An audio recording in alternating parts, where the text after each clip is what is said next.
ಆಡಿಯನ್ಸಿಗೆ ಅಷ್ಟು ಕನೆಕ್ಟ್ ಆಗುತ್ತಾ ಇಲ್ಲೋ ಅನ್ನೋಂಥ ಒಂದು ಭಯ ಇದ್ದೇ ಇರುತ್ತೆ. So why did you choose this kind of genre ಅಂತ? ಫಿಲಮ್ ಮುಗಿಯೋ ಅಷ್ಟರಲ್ಲಿ ಡಾಕ್ಟರ್ ಆಗ್ಬಿಟ್ಟಿದ್ದಾರೆ. ಹೌದು, ಅಷ್ಟು ರಿಸರ್ಚ್ ಬೇಕಿತ್ತು ಅಂತ.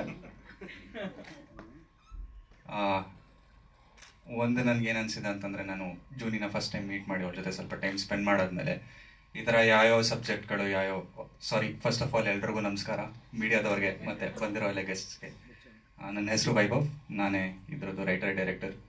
ಸೊ ನಾನೇ ಪ್ರೊಡ್ಯೂಸರ್ ಹತ್ರ ಜಾಸ್ತಿ ಬಯಸ್ಕೊಂಡಿರೋದು, ಬಜೆಟ್ ಓವರ್ ಶೂಟ್ ಆಗ್ತಿದೆ ಅಂತೆಲ್ಲ.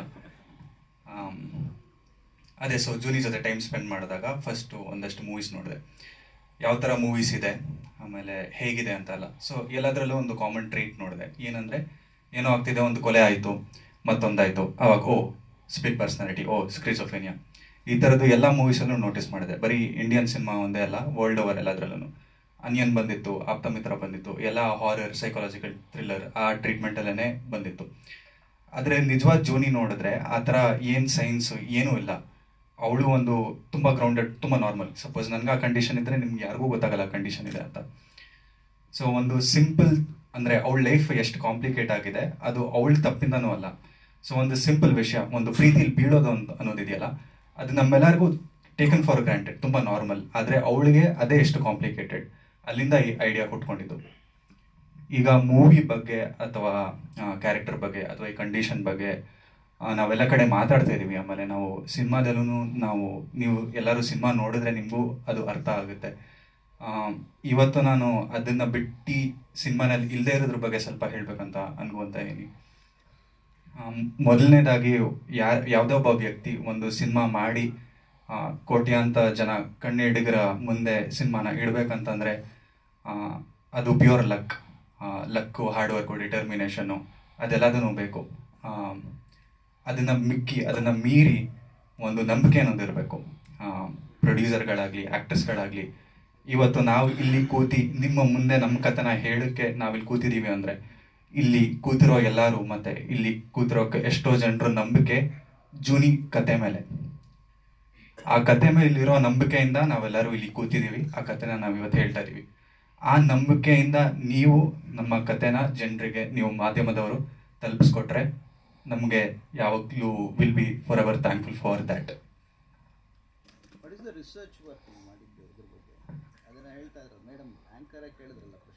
ಸೊ ರಿಸರ್ಚ್ ವರ್ಕ್ ಬಗ್ಗೆ ಬರೋದಾದರೆ, ಸೊ ಆ್ಯಕ್ಚುಲ್ ಪೇಷಂಟ್ನ ಹುಡುಕಿದ್ವಿ ಜೂನಿ. So actual patient, actual condition, ಅವ್ರ ಜೊತೆ ಸುಮಾರು ಟೈಮ್ ಸ್ಪೆಂಡ್ ಮಾಡಿದ್ದೆ. ಸೊ ಇವಾಗ ಅವ್ರ ಫ್ರೆಂಡ್ ಆಗಿದ್ದಾರೆ. ಅವ್ರ ಹೆಸರು ಜೂನಿ ಅಂತನಾ? ಅಲ್ಲ, ಕತೆಗೋಸ್ಕರ ಅವ್ರನ್ನ ಮೀಟ್ ಮಾಡಿದ್ರಾ ಅಥವಾ ಆಕಸ್ಮಿಕವಾಗಿ ಭೇಟಿ ಮಾಡಿ ಅದು ಕತೆಗೆ ಲೀಡ್ ಆಯ್ತು? ಸೊ ಮೊದಲು ಅವ್ರನ್ನ ಭೇಟಿ ಮಾಡಿದ್ದೆ, ಕತೆ ಗೀತೆ ಮಾಡೋ ಏನೂ ಐಡಿಯಾ ಇರಲಿಲ್ಲ. ಸೊ ನನಗೇನು ಅನ್ನಿಸ್ತು ಅಂತಂದರೆ, ನಾನೊಂದು ಕತೆನ ಯಾರಿಗಾದ್ರೂ ಜನಕ್ಕೆ ಹೇಳ್ತಿದ್ದೀನಿ, ಒಬ್ಬನಿಗಾದ್ರೂ ಹೇಳಿ, ಅದು ಒಂದು ಸಿನಿಮಾ ಅಂತ ಬಂದರೆ ಕೋಟಿ ಅಂತ ಜನ ನೋಡ್ತಾರೆ. ಅಷ್ಟು ಕೋಟಿ ಜನ ಸಿನಿಮಾಗ ನಾನು ನೋಡ್ಬೇಕಂತಂದರೆ ನಂದು ಒಂದು ಸೋಷಿಯಲ್ ರೆಸ್ಪಾನ್ಸಿಬಿಲಿಟಿ. ನಾನು ಹೇಳಿದ್ರಲ್ಲಿ ಏನಾದರೂ ಒಂದು ಅರ್ಥ ಇರಬೇಕು. ಈ ಸಿನಿಮಾ ಮೂಲಕ ನನಗೊಂದು ತೃಪ್ತಿ ಇದೆ. ಆಮೇಲೆ ಜೂನಿ ಅವ್ರೂ ಸಿನಿಮಾ ನೋಡಿದ್ರು, ಅವ್ರಿಗೂ ಒಂದು ಸ್ಯಾಟಿಸ್ಫ್ಯಾಕ್ಷನ್ ಇದೆ. ಈ ಮೆಂಟಲ್ ಹೆಲ್ತ್ ಮಧ್ಯೆ ಸ್ಟಿಗ್ಮಾ ಅದೆಲ್ಲ ಇದೆಯಲ್ಲ, ಅದೆಲ್ಲ ಎರಾಡಿಕೇಟ್ ಆಗುತ್ತೆ ಅಂತ ನಾವು ನಂಬಿದ್ದೀವಿ.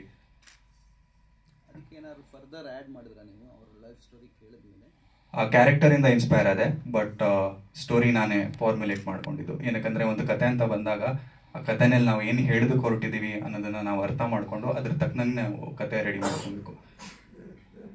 ಅದನ್ನು ಬಿಟ್ಟು ಒಂದು ಸೈಕಾಲಜಿಸ್ಟ್ನ ಕೌನ್ಸಿಲಿಂಗ್ ಆನ್ ಬೋರ್ಡ್ ತೊಗೊಂಡಿದ್ವಿ ನಾವು. ಸೊ ರೈಟಿಂಗ್ ಸ್ಟೇಜಿಂದಾನೇ ಆ ಸೈಕಾಲಜಿಸ್ಟು ಎವ್ರಿ ಸೀನ್ ಆಮೇಲೆ ಇನ್ನೊಂದು ಇಂಟ್ರೆಸ್ಟಿಂಗ್ ಏನಾಯ್ತು ಅಂತಂದರೆ, ಬರೀತಿರ್ಬೇಕಾದ್ರೆ ಬರೀ ಜೂನಿ ಒಂದು ಕ್ಯಾರೆಕ್ಟರ್ಗೆ ಇನ್ಪುಟ್ ಕೊಡಲಿಲ್ಲ, ಅವರು ಎಲ್ಲ ಕ್ಯಾರೆಕ್ಟರ್ಗಳಿಗೂ ಇನ್ಪುಟ್ ಕೊಟ್ಟರು ಸೈಕಾಲಜಿಸ್ಟ್ ಅವರು. ಸೊ ಈ ಕ್ಯಾರೆಕ್ಟರ್ ಏನಕ್ಕೆ ಈ ರೀತಿ ಬಿಹೇವ್ ಮಾಡ್ತಾರೆ, ಅವ್ರ ಬ್ಯಾಕ್ ಸ್ಟೋರಿ ಏನು, ಎಲ್ಲದಕ್ಕೂ ಇನ್ಪುಟ್ ಕೊಟ್ಟರು. ಅದು ಬಿಟ್ಟು ಡಾಕ್ಯುಮೆಂಟ್ರೀಸು, ಬುಕ್ಸ್ಗಳು ಓದಿದ್ದು. ಸೊ ನಂದು ಸುಮಾರು ರೈಟಿಂಗ್ ಪ್ರಾಸೆಸ್ಸಲ್ಲಿ ಒಂದು 10 months ಬರೀ ರಿಸರ್ಚ್ ಪ್ರಾಸೆಸ್ಸನ್ನೇ ಇತ್ತು. ನಾನು ಕತೆ ಲಾಗ್ಲೈನ್ ಐಡಿಯಾದೆಲ್ಲ ಬರೆಯೋದಕ್ಕಿಂತ ಮುಂಚೆ. ಈಗ ಆಡಿಯನ್ಸ್ ಸಿನಿಮಾ ಥಿಯೇಟ್ರಲ್ಲಿ ನೋಡಿದ್ರೆ ಅವ್ರಿಗೇನು ಕನ್ಫ್ಯೂಷನ್ ಎಲ್ಲ ಕ್ಲಿಯರ್ ಆಗುತ್ತಾ ಅಥವಾ ಕನ್ಫ್ಯೂಷನಲ್ಲೇ ಆಚೆ ಬರಬೇಕಾ? ಬರೆಯೋದಕ್ಕೆ ಶುರು ಮಾಡಿದಾಗಿಂದ ಒಂದು ಥಾಟ್ ನನಗೆ ಏನು ಕ್ಲಾರಿಟಿ ಇತ್ತು ಅಂತಂದರೆ, ಈ ಮೂವಿ ಡಿಸೋಸಿಯೇಟಿವ್ ಐಡೆಂಟಿಟಿ ಡಿಸಾರ್ಡರ್ ಬಗ್ಗೆ ಅಲ್ಲ, ಇದು ಸ್ಪ್ಲಿಟ್ ಪರ್ಸನಾಲಿಟಿ ಮೂವಿ ಅಲ್ಲ. ಅಫ್ಕೋರ್ಸ್ ಈ ಕಂಡೀಷನ್ ಸುತ್ತ ಇಡೀ ಮೂವಿ ರಿವಾಲ್ವ್ ಆಗುತ್ತೆ. ನನ್ನ ಥಾಟ್ ಏನಿತ್ತಂತಂದರೆ, ಜನಕ್ಕೆ ಈ ಕಂಡೀಷನ್ ಬಗ್ಗೆ ಅರ್ಥ ಮಾಡಿಸಿಸ್ಬೇಕು ಅಂತ. ನಾನು ಚಿಕ್ಕವನಾಗಿದ್ದಾಗ ನನಗೆ ಮಾತ್ರೆ ನುಂಗೋಕ್ಕಾಗ್ತಿರ್ಲಿಲ್ಲ.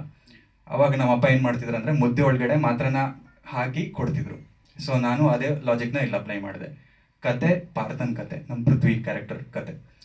ಸೊ ಕತೆ ಮೂಲಕ ನಾವು ಜೂನಿನ ನೋಡ್ತೀವಿ. ಪಾರ್ಥ ಜೂನಿ ಬಗ್ಗೆ ಏನು ಕಲಿತಾನೋ ನಮ್ಮ ಜನನೂ ಅದ್ರ ಬಗ್ಗೆ ಕಲಿತಾರೆ.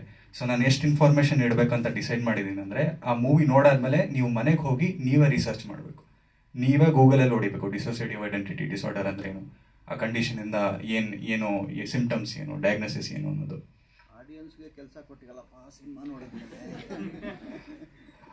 ಆಡಿಯನ್ಸ್ ತಲೆ ಒಳಗಡೆ ಕೂತ್ರೆ ಸಿನಿಮಾ ಅವ್ರ ಹೃದಯದಲ್ಲೂ ಉಳಿಯುತ್ತೆ. ಆಮೇಲೆ ನಮ್ಮ ಆಡಿಯನ್ಸ್ ತುಂಬಾ ಬುದ್ಧಿವಂತರು. ಆಮೇಲೆ ಇದನ್ನು ನಾನು ಫೇಸ್ ಮಾಡಿದೆ. ಕತೆ ಫಸ್ಟ್ ಪಿಚ್ ಮಾಡಿದಾಗ ಎಲ್ಲರೂ ತಮಿಳ್ ಸಿನಿಮಾ ಮಾಡಿ, ಕತೆ ತುಂಬಾ ಚೆನ್ನಾಗಿದೆ ಆದರೆ ಕನ್ನಡದಲ್ಲಿ ಬೇಡ, ಈ ಥರದ್ದೆಲ್ಲ ಸುಮಾರು ಕೇಳಿದ್ದೆ ನಾನು. ಆದರೆ ನಾನು ತುಂಬ ಪರ್ಟಿಕ್ಯುಲರ್ ಆಗಿ ನಾನು ಕನ್ನಡದಲ್ಲೇ ಮಾಡಬೇಕು ಅಂತಾನೆ ನಾನು ಡಿಸೈಡ್ ಮಾಡಿದ್ದೆ. ಏನಕ್ಕಂದ್ರೆ ಕನ್ನಡದಲ್ಲಿ ಮಾತ್ರ ಲೂಸಿಯಾ, ಒಂದು ಮೊಟ್ಟೆ ಕತೆ, ಆ ಥರ ಸಿನಿಮಾಗಳು ಬರೋದು. ಕನ್ನಡದಲ್ಲಿ ಮಾತ್ರ ನಾವು ಈ ಥರ ಎಕ್ಸ್ಪೆರಿಮೆಂಟ್ ಮಾಡೋದಕ್ಕೆ ಆಗೋದು.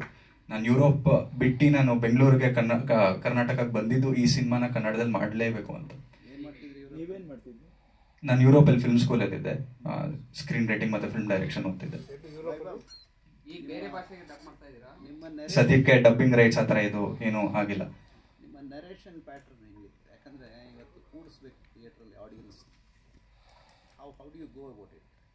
ಸರ್, ನಾನು ಜನನ ಕೂರಿಸ್ಬೇಕು ಥಿಯೇಟ್ರಲ್ಲಿ ಆ ಥರ ಅಂದರೆ ನಾನು ಅದಕ್ಕಿಂತ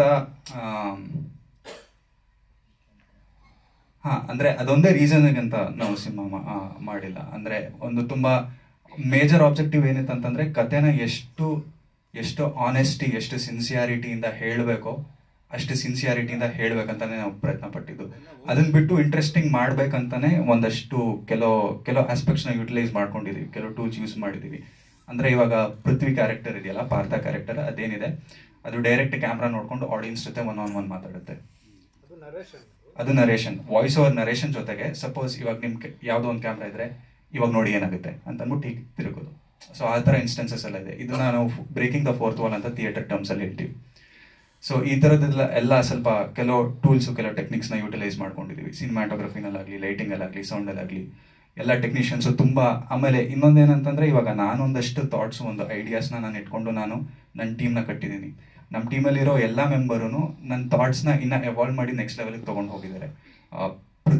ಪೃಥ್ವಿ ಅವರು ಪಾರ್ಥ ಕ್ಯಾರೆಕ್ಟರ್ಗಾಗಲಿ, ನಾನು ಅನ್ಕೊಂಡಿದ್ದು ಪಾರ್ಥ ಒಂದಿದ್ರೆ ಅವರು ಅದಕ್ಕೆ ಜೀವ ತುಂಬಿ ಇನ್ನು ಬೇರೆ ಲೆವೆಲ್ಗೆ ತೊಗೊಂಡು ಹೋಗಿದ್ದಾರೆ. ನಕುಲ್ ಅವ್ರ ಮ್ಯೂಸಿಕ್ ಆಗಲಿ, ಕೆಲವೊಂದೆರಡು ಇನ್ಸ್ಟೆನ್ಸ್ಗಳು ತುಂಬ ನನಗೆ ಆ್ಯಕ್ಚುಲಿ ಇವತ್ತೂ ನಾನು ಇವಾಗ ಸಡನ್ನಾಗಿ ನೆನಪು ಬಂದಿದ್ದು ಒಂದೇನಂತಂದರೆ, ಒಂದು ಲೊಕೇಶನ್ ಶೂಟ್ ಮಾಡ್ತಿದ್ವಿ. ಸುಮಾರು ಒಂದು ತುಂಬ ಹೈಟಲ್ಲಿತ್ತು ಲೊಕೇಶನ್ನು. ಅಲ್ಲಿ ಬಿದ್ದರೆ ಮೂಳೆನೂ ಸಿಗಲ್ಲ, ಅಷ್ಟು ಹೈಟಲ್ಲಿದ್ವಿ. ಜೋರು ಗಾಳಿ ಬರ್ತಾ ಇದೆ. ನೀವು ಸಪೋಸ್ ಸಿನಿಮಾನ ನೋಡಿದ್ರೆ ನಿಮ್ಗೆ ಅದಷ್ಟು ಗಾಳಿ ಬರ್ತಿದೆ ಏನು ಅಂತ ಗೊತ್ತಾಗಲ್ಲ. ಆದರೆ ಅಲ್ಲಿ ಮೇಲೆ ಲೈಟ್ ಫ್ರೇಮ್ಗಳು ಇಟ್ಕೊಂಡಿದ್ದಾರೋ ಹಾರೋಗೋದೊಂದು ಬಾಕಿ. ಎಲ್ಲರೂ ಸ್ಯಾಂಡ್ ಬ್ಯಾಗ್ಸ್ ಎಲ್ಲ ಹಾಕೊಂಡು ನಿಂತ್ಕೊಂಡಿದ್ದಾರೆ. ಆಮೇಲೆ ತುಂಬ ಮಳೆ ಬಂದರೆ ಅದು ಶೂಟ್ ಮಾಡೋದಕ್ಕಾಗಲ್ಲ, ಆ ಥರ ಸ್ವಲ್ಪ ಇಂಟೆನ್ಸ್ ಇತ್ತು ಸಿಚುವೇಶನ್ನು. ಆಮೇಲೆ ಟೈಮ್ ಲಿಮಿಟ್ ಕೂಡ ಇತ್ತು. ಪೃಥ್ವಿ ಅವ್ರದ್ದು ಒಂದು ಮೋನೋಲಾಗ್ ಇತ್ತು, ಒಂದು 2.5 ನಿಮಿಷದ ಮೋನೋಲಾಗು. ಆ್ಯಕ್ಷನ್ ಅಂತ ಹೇಳಿದ್ವಿ, ನಾನ್ ಸ್ಟಾಪ್ ಒಂದು ಟೇಕ್ ಕೊಟ್ಟರು. ಕಟ್ ಅಂತ ಹೇಳಾದ್ಮೇಲೆ ಪಿನ್ ಡ್ರಾಪ್ ಸೈಲೆನ್ಸ್. ಇಡೀ ಫ್ಲೋರ್ ಏನಿತ್ತಲ್ಲ ಎಲ್ಲರೂ ಕ್ಲಾಪ್ಸ್. ಮಾನಿಟರ್ ಹಿಂದ್ಗಡೆ ಇವರು ರಿಷಿಕ್ ಅವರು ಮತ್ತು ನಮ್ಮ ಮೇಕಪ್ ಅವರು ಕೂತಿದ್ರು. ಅವ್ರ ಕಣ್ಣಲ್ಲಿ ನೀರು ಬಂದಿತ್ತು. ಅಷ್ಟು ಡೆಪ್ತಲ್ಲಿ ಪರ್ಫಾರ್ಮ್ ಮಾಡಿದ್ರು. ಅದಾದ್ಮೇಲೆ ಎಡಿಟಿಂಗ್ ಅಲ್ಲಿ ನಾನು ಒಂದು 20 ಸತಿ ಕೂತ್ಕೊಂಡಿದ್ದೆ. ಹೌದು ಟಾಪ್. ಒಂದು 20 ಸತಿ ಎಡಿಟಲ್ಲಿ ಕೂತ್ಕೊಂಡಿದ್ದೆ. ಎಡಿಟಲ್ಲಿ ಕೂತ್ಕೊಂಡಾದ್ಮೇಲೆ ಇವಾಗ ನಾರ್ಮಲೈಸ್ ಆಗೋಗಿದೆ ಇಮೋಷನ್ ಅಂತ ಅನ್ಕೊಂಡು ನಾನು ಕೂತ್ಕೊಂಡು ನೋಡ್ತಿದ್ದೆ. ನಕುಲ್ ಸ್ಟುಡಿಯೋಲ್ಲಿ ಕೂತಿದ್ವಿ. ಓಕೆ, ಸೀನ್ಗೆ ಇದು ಮಾಡೋಣ ಅಂತ ಕೂತ್ಕೊಂಡು ಪಿಯಾನೋನಲ್ಲಿ, ಬರೀ ಒಂದು ಪಿಯಾನೋನಲ್ಲಿ ಒಂದು ಟ್ಯೂನ್ ಪ್ಲೇ ಮಾಡಿದ್ರು. ಆ ವಿಜುವಲ್ ನೋಡ್ಕೊಂಡು ನಕುಲ್ ಕಣ್ಣು ಮುಚ್ಕೊಂಡು ಹಿಂಗೆ ಪಿಯಾನೋ ಪ್ಲೇ ಮಾಡ್ತಿದ್ದಾರೆ. ಆ ಸೀನ್ 2.5 ನಿಮಿಷ ಪ್ಲೇ ಆಯಿತು. ಹಿಂಗೆ ಮುಟ್ಕೊಂಡು ನೋಡಿದ್ರೆ ಎಲ್ಲ ಒದ್ದೆ ಆಗಿದೆ ನನಗೆ. ಅಷ್ಟು ಎಲಿವೇಟ್ ಮಾಡಿದ್ದಾರೆ.